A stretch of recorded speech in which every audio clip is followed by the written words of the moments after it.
Presence is a 2025 American film directed by Steven Soderbergh and stars Lucy Liu, Chris Sullivan, and Kalina Liang. The plot follows a family who have just moved into a new house, and they don't feel alone there, especially their daughter. Something just doesn't feel right, almost like some sort of a presence is felt. Who is it, or who was it?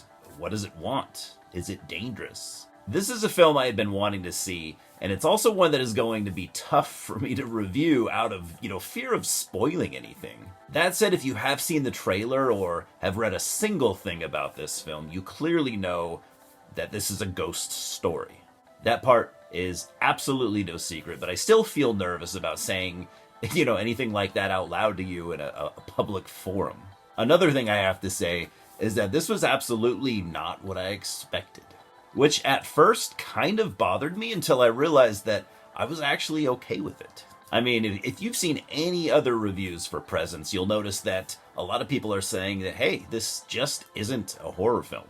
I mean, at the end of the day, labels are unnecessary. I would still call this horror, though, if it absolutely needed one. That said, it's a lot more than that, which, like I said, I didn't expect. Because again, if you have looked into Presence at all, you know that the entire film is shot in first person through the eyes, or perspective, I should say, of the mysterious presence, the entity, I guess you could call it.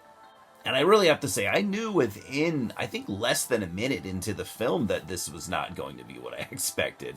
It was a cool way to begin the film, too, I have to say. Just very good filmmaking.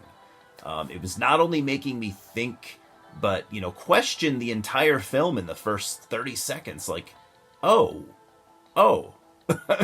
it's going to feel like this. Oh, wow, so cool. I know, what a beautiful opening also. Absolutely beautiful scene. I expected like maybe something scary or just malevolent in nature, and I just could not have been more wrong. And I think that opening sequence is an absolute statement.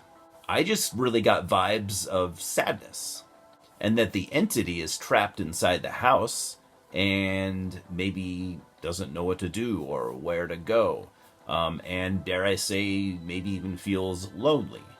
It's just a very emotional and atmospheric scene, and I knew that this was not going to be a generic horror film.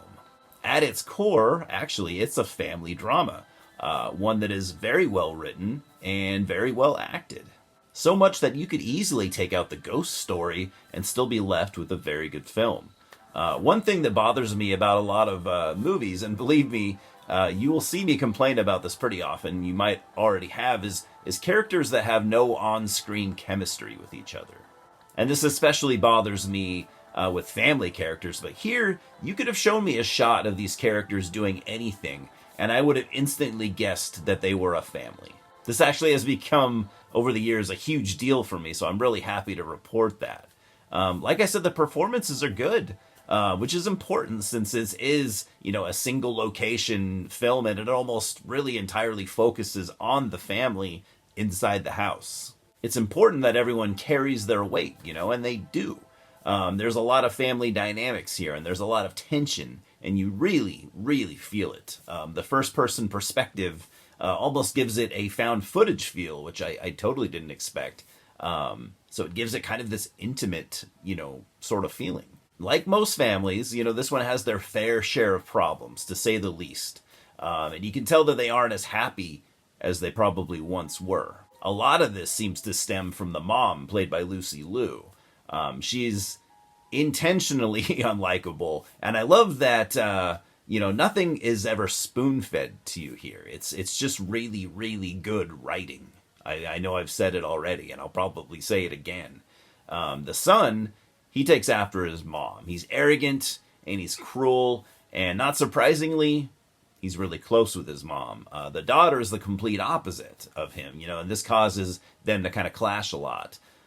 She's compassionate and emotional, and for some reason, she seems to be the main interest of the entity in the house. And she has also recently lost 2 friends to alleged drug overdoses, so she's very much struggling with that loss.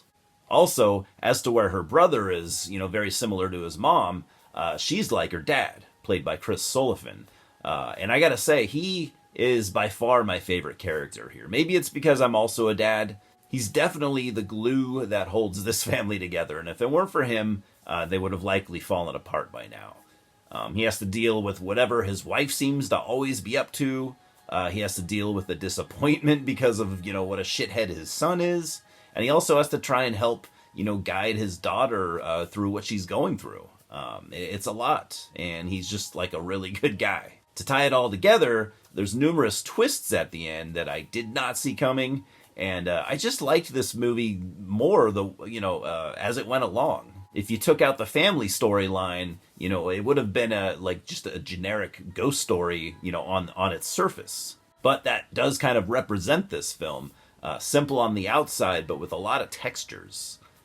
Steven Soderbergh's camera work is kind of like a character unto itself, and legendary writer David Koepp gives us a very well-written script.